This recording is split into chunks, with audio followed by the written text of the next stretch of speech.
Овие 2 години, ќе бидам многу искрена, и тоа е вистина, имам и доста снимки, значи имам и за назад преживеавме доста напади, не беше страшно толку. Значи имаше ракети по 5-600 ракети за еден час, но тогаш не беше страшно. Железната купола стварно на вистина функционира скоро 100%, 100%. Ова беше кошмар. Значи, се вративме од Тел Авив, станот ни е на 10 километри од Тел Авив. Обично спиеме во хотел, таму седиме, имаме пријатели, имаме познаници, многу луѓе запознавме, евреи, се дружевме со палестинци нормално. И се вративме петокот, зашто беше последниот ден од Сукот и почнува и Шабат. И се вративме во станот. Кажам, ајде се бајле пак одиме за Тел Авив. Значи се враќаме на работа. За среќа ја имам апликацијата Red Alert, која што јавува кога веќе ќе почнат да падите. Тоа беше 6:20 или 6:25. Почна телефонот да пишти, да немам појма, да се тресе, да вибрира. И јас збунета кажувам, ова не е аларм, не е могуќе да се напади.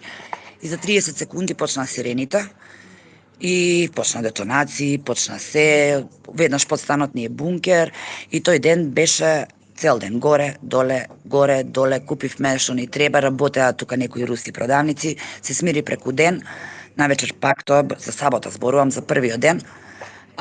До 11 некаде навечер бевме пак во бункер, во скривница доле.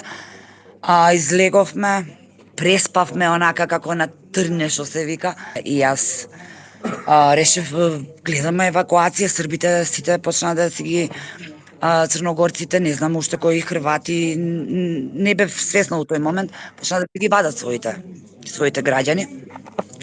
Јас се обратив на нашиот амбасадор, ја имам и пораката, имам се директно со него разговарав. Пишував се, извинувам, не разговарав прво на телефон, пишував. Ми кажа, за Србија нема место, викам сега има за Црна Гора, дај некако да направиме. Снајдете се, значи сите опции ги разгледајте. Значи бевме оставени да се снаоѓам. Мојата упорност, значи се исплатеше. Јас буквално на секоја земја вртев, на секоја амбасада, го удавив човекот, амбасадорот на Црна Гора. Значи, буквално го удавив. Му пратив информации и ми кажа, ако можам некако на список да ве ставам, викам, ве молам, сакам дома да си одам. Значи, тоа, толку бев упорна, тоа беше страшно. Цело време, зашто идевме доле бункер, излегувавме пак, и сето така на брзина се случи, али јас бев упорна. Пишав имејли на српска амбасада, се јавував и на Албанија, се јавував на Словенија. Словенија ни кажа дека сега ќе пратат нивни со црногорскиот авион. И попладне ми звони телефонот, нашиот амбасадор се јави, спремајте се, идете на аеродром. За 5 минути се јавува, не се спремајте, враќајте се, нема место. И у 2 часот преко ноќ ми се јавува амбасадорот на Црна Гора, ми кажа слетува авионот, ајде бргу, од кревет буквално, у такси, се оставив таму. Значи само земав документи, пари у мене, тоа што имавме, некои основни, немам појма, дукс. И за среќа стигнавме, се чекиравме веднаш, директно во авион, кога полетавме, се гледаа ракети од страна, значи викам, леле, Господе, само да се оддалечиме од тука. И кога слетав во Подгорица, ја бакнав земјата. Им се благодарувам многу на црногорците, на црногорскиот амбасадор, значи излегоа ептен, со широко срце не примија. Значи еден службен лет да пратат, еден, не мора повеќе, еден, па нека се од 100 до 200, ајде. Некој можеби сака да остане, некој, али ајде еден службен лет, ја мислам дека ќе ги соберат сите македонци. Сите околу земји, Црна Гора, Србија, Албанија, ги зема и од Косово, значи зема и наши граѓани. Сите се организираа и си ги прибраа своите граѓани. Еве уште четврти ден, никак не може да се организираат едноставно.